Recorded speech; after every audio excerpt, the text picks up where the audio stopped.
Heavyweight নেতারা কেন রাষ্ট্রপতি হতে পারেন না? কারামুক্ত বিএনপি নেতা রিজভী।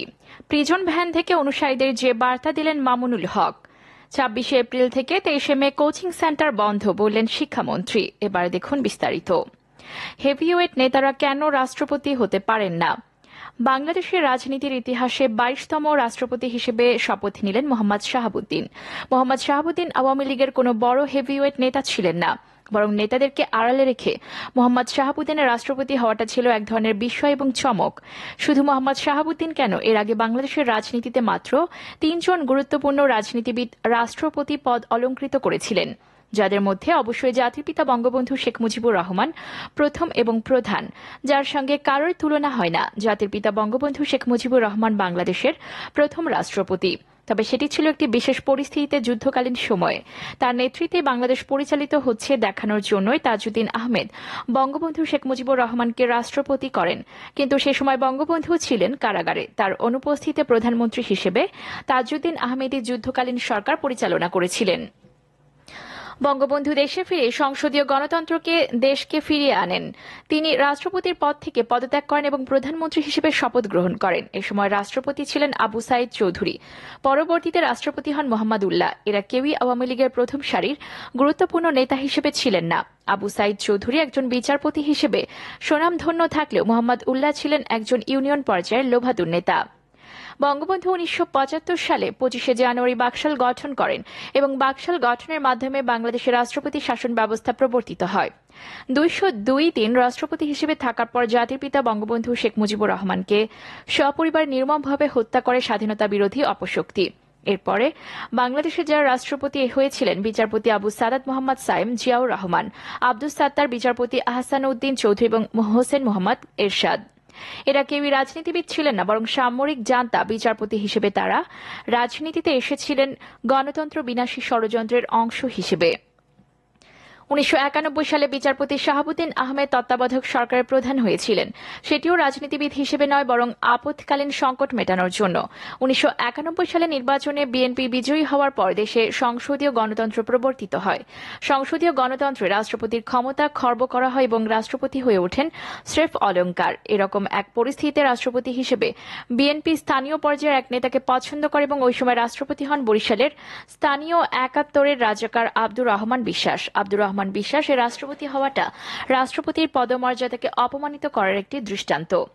আওয়ামী লীগ 1996 সালে দীর্ঘ 21 বছর পর ক্ষমতায় এসে দেশের রাষ্ট্রপতি হিসেবে বেছে নেন শাহাবুদ্দিন আহমেদকে। মূলত একটি নিরপেক্ষ অবয়ব তৈরি এবং রাষ্ট্রপতির মর্যাদাকে দৃঢ় করার জন্য আওয়ামী লীগ শাহাবুদ্দিন আহমেদকে রাষ্ট্রপতি হিসেবে বিবেচনা করেছিলেন।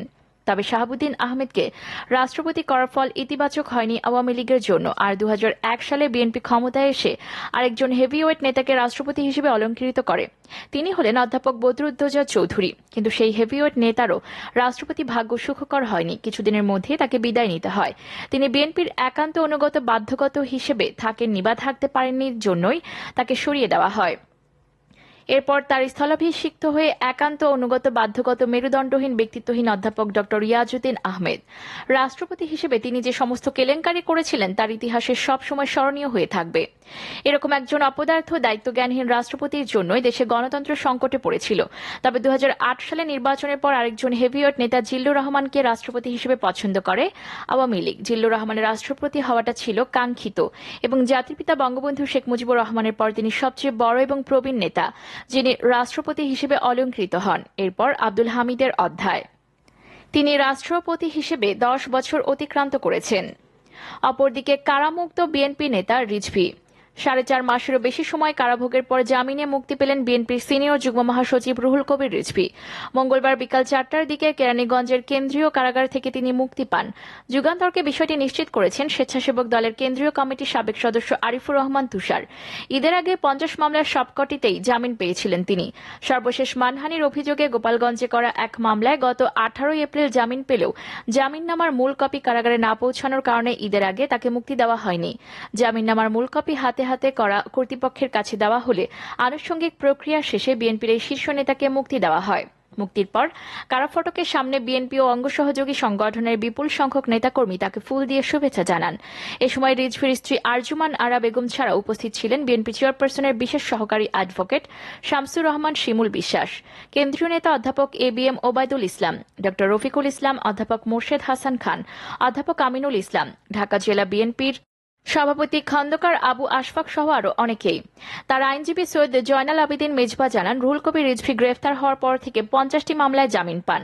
গত বছরের 7 ডিসেম্বর পল্টন থানার মামলায় গ্রেফতার হওয়ার পর সুপ্রিম কোর্ট, ঢাকার মহানগর দায়রা জজ আদালত, ঢাকার চিফ মেট্রোপলিটন ম্যাজিস্ট্রেট আদালত এবং কুমিল্লার আদালত থেকে এসব মামলায় জামিন পান।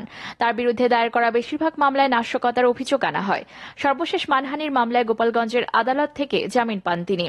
ঢাকা বিভাগীয় গণসমাবেশকে কেন্দ্র করে গত 7 ডিসেম্বর রাজধানীর নয়াপল্টনে বিএনপির কেন্দ্রীয় কার্যালয়ের সামনে পুলিশের সঙ্গে দলের নেতাকর্মীদের সংঘর্ষ হয়।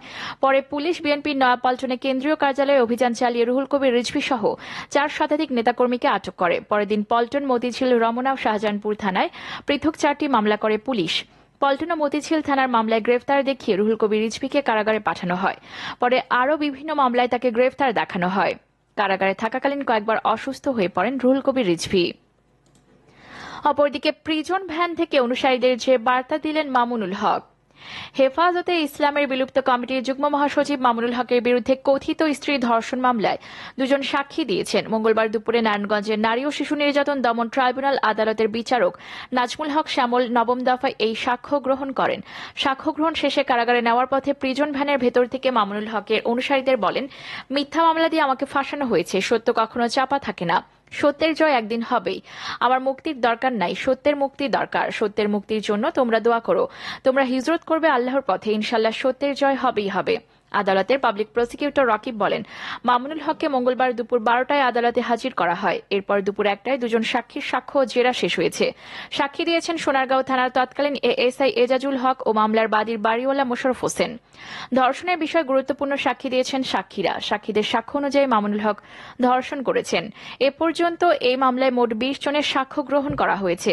এদিকে মামুনুল হকের আইনজীবী নয়ন বলেন, সাক্ষীদের জেরা করেছি, সাক্ষীদের কারোর সঙ্গে জবানবন্দির কোনো মিল নেই। ন্যায় বিচার হলে মামুনুল হক খালাস পাবেন। অপরদিকে 26 এপ্রিল থেকে 23 মে কোচিং সেন্টার বন্ধ বললেন শিক্ষামন্ত্রী। মাধ্যমিক ও সমমানের পরীক্ষা শুরু হচ্ছে 30 এপ্রিল থেকে। এই পরীক্ষা উপলক্ষে 26 এপ্রিল থেকে 23 মে পর্যন্ত দেশের সব কোচিং সেন্টার বন্ধ থাকবে। মঙ্গলবার রাজধানীর আন্তর্জাতিক মাতৃভাষা ইনস্টিটিউটের সম্মেলন কক্ষে একথা জানান শিক্ষামন্ত্রী দীপু মনি। তিনি আরও জানান, আগস্টে এইচএসসি পরীক্ষা হতে পারে। শিক্ষামন্ত্রী বলেন, কেন্দ্র সচিব একটি সাধারণ ফিচার ফোন ব্যবহার করতে পারবেন। ছবি তোলা ও ইন্টারনেট ব্যবহার করা যায় এমন ফোন ব্যবহার করতে পারবেন না। কেন্দ্র সচিব ছাড়া পরীক্ষা কেন্দ্রে অন্য কেউ মোবাইল ফোন বা অননুমোদিত ইলেকট্রনিক ডিভাইস ব্যবহার করতে পারবেন না। অননুমোদিত ফোন বা ইলেকট্রনিক ডিভাইস ব্যবহারকারীদের বিরুদ্ধে বিধি অনুযায়ী ব্যবস্থা নেওয়া হবে। এছাড়া আগামী আগস্টের মাঝামাঝি এইচএসসি ও সমমান পরীক্ষা অনুষ্ঠিত হতে পারে বলে জানিয়েছেন শিক্ষামন্ত্রী।